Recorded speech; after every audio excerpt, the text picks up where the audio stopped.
Çünkü sana inanıyorum Serkan Bolat. O zaman yanlış adama inanmışsın.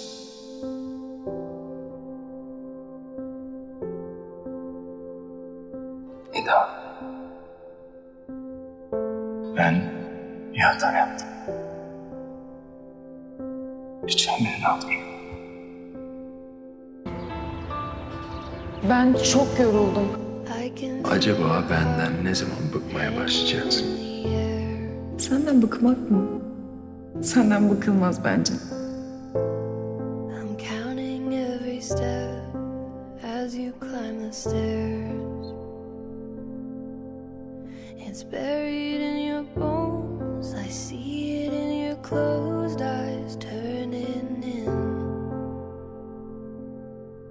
This is harder than we know. Sevmeyi mi bilemedim? İnanmıyorum sana artık. O anlamadım. Coming like a hurricane,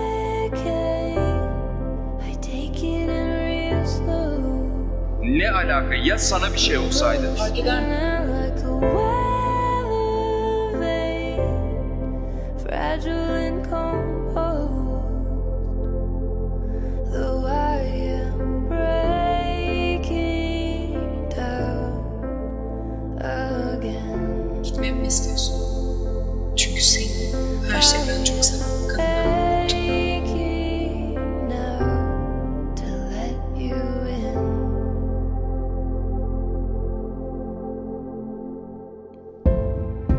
İyi geceler Eda Yıldız. When you were not aware. Yine kayıp gideceksin. Tıpkı bir yıldız gibi. 7 times the flame, too much to take. Sen gerçek olamazsın.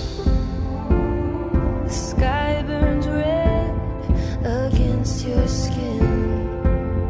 Kalbimin en derininde bana zarar vermek The istemediğim. world we know turns in the wind. Coming like a hurricane, I take it in real slow. The world Tesadüf seni önüme çıkarmasaydı. Gene aynı şekilde fakat her şeyden habersiz. Yaşayıp gidecektim. Sen bana dünyada başka türlü bir hayatında mevcut olduğunu, benim bir de ruhum bulunduğunu öğret.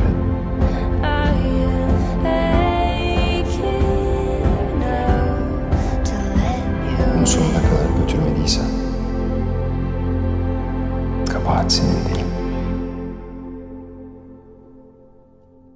Senin başka biriyle olma ihtimali bile beni mahvediyor. Atamıyorum senin için.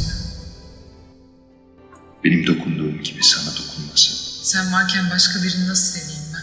benim baktığım gibi sana bakması, benim günümü aydınlatan gülüşünle başka birine gülme. Ruhum, bedenim, kalbim hepsi sana ait. Bencilce biliyorum.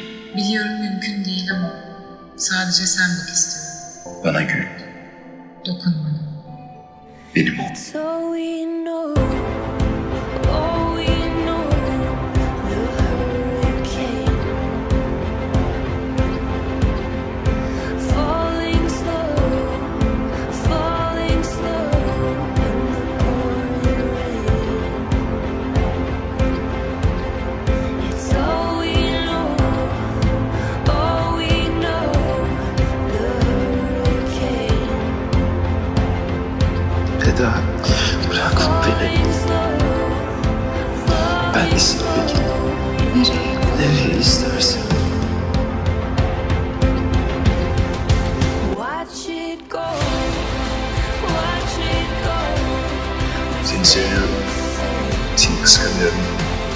Seni çok özlüyorum. Her şey için çok üzgünüm. I don't know how it can change.